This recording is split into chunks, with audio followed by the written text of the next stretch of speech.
Linis ah. Morning po, tita. Sipag naman ang pamangkin ko ah. Oo nga pala, asan na si Rose? Kakapasok lang din po, tita. Nga pala, tita, nagluto na rin po ako dyan na makakain. Kumain na lang po kayo pag nagutom po kayo. Anong mana ka talaga sa mama mo? Walang ibang inatupag kundi magluto. O ikaw ba, kumain ka na ba? Tapos na rin po ako, tita.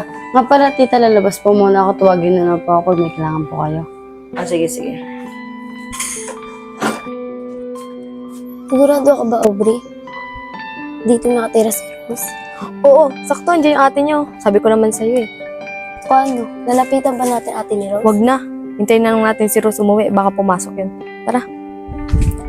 Tol, ang hirap naman kalabanin ng kalaro natin kanina. Oo nga eh. Uy, Alex, saan ka punta? Manchichicks ka na naman, no? Matik yan. Kaya talaga mga bata eh. Siyempre, binata eh. Ang tinik talaga ni Kuya Alex sa babae, no? Oo nga eh. Sino kayang babaeng didiscarte yan ng tol? Sabi daw, may dalawang bagong tira dyan sa bahay ni Ate Tricia. Baka anak naman ni Ate Tricia yun. Tangit, wala naman mga anak sa Ate Tricia eh. Siguro kaya pamangkin niya yun. Siguro. Uy, sakto eh, baby ko nakatambay. Hi, Jimnet. Oh, ikaw na naman. Mamaya makita ko dito ng tita ko eh. Bilang ba? Okay lang. Sige, pag may time ka na lang. Pasensya ka na, Alec ah. Ang dahil pa kasi akong gagawin sa loob eh. Nagpahinga lang ako saglit. Okay lang, Jimnet. Sa susunod na lang. Ayos ka, dumagaskat na si Alec ka. Sige, Jimnet, dito na ako. Ah, sige, Alec. Oh, bye. Dumating ka na pala. Ayun na yung sinasabi mong ate niya maganda. Oh, bye.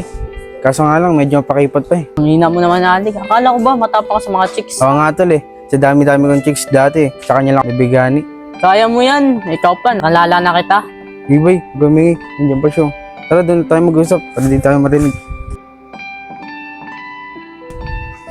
Bye, bye. Nakikita mo ba nakikita mo? Son!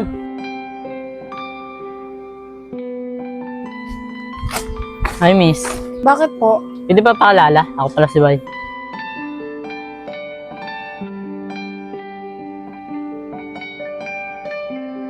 Bipre, sa'yo yata may gusto ah. Naka ba, bye? Alam mo naman ate niya gusto ko eh. Parang ayaw niya yata sa akin. O ano, ako ba yung pinagbubulungan niyo? Ah, hindi. May binulon lang sa akin na gusto ko daw niya makilala. Ah, ganun ba? By the way, ako nga pala si Rose.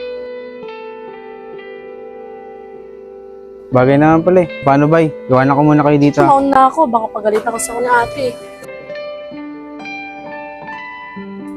Ayaw na yata sa akin. Sa'yo may gusto eh. Naka ba, bye? Hindi ko naman papatuloy niya eh. Tsaka bata pa yun. Mas bagay pa nga kayo nun eh. Talaga ah. Wala na nga. Nga pala, tita, ba't di na po pala kayo nag-asawa? Ay nako, Jimnet. Wala na sa akin yan. Kasi naalala ko dati yung naloko sa akin yung boyfriend ko, kaya nawala na ako ng ganang nakapagrelasyon. Ah, parang nakwento po sa akin ni nanay yan. So talagang nanay mo, no? Nagkwento rin pala sa'yo. Oo nga po eh. Ah, meron nga pala akong ibibigay sa'yo. Sa'yo mo ko.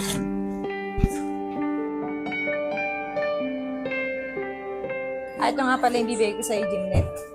Tita, maraming salamat po ah. Mukhang mamahalin pa po to ah. Wala naman akong pagbibigyan yan. Kahit kailan ka talaga, lagi nasa iyo attention. Tita, maraming salamat po talaga dito ah. Tita, ako po wala. Sa susunod ka na lang, iisa na lang kasi yan eh, para sa ate mo na lang yan eh. Okay lang po, tita. Kung gusto mo, Rose, sa'yo na lang ito binigay sa akin ni tita. Huwag na te, sa'yo binigyan ni tita yun eh. Paano po, tita? Mabisa po ako. Ah, sige, sige. Pakabait mo talaga sa kapatid mo, Jimnet. Kahit para sa'yo, nabibigay mo pa sa kanya. Kailan na po talaga ako sa kanya taas, sa pagkabata namin. Pareho talaga kayo ng nanay mo. Doon ka talaga sa kanya nagmana. Ganun po kasi talaga, tita eh. Ah, sige na, papasok na muna ako dito. Sige po, tita. Thank you po.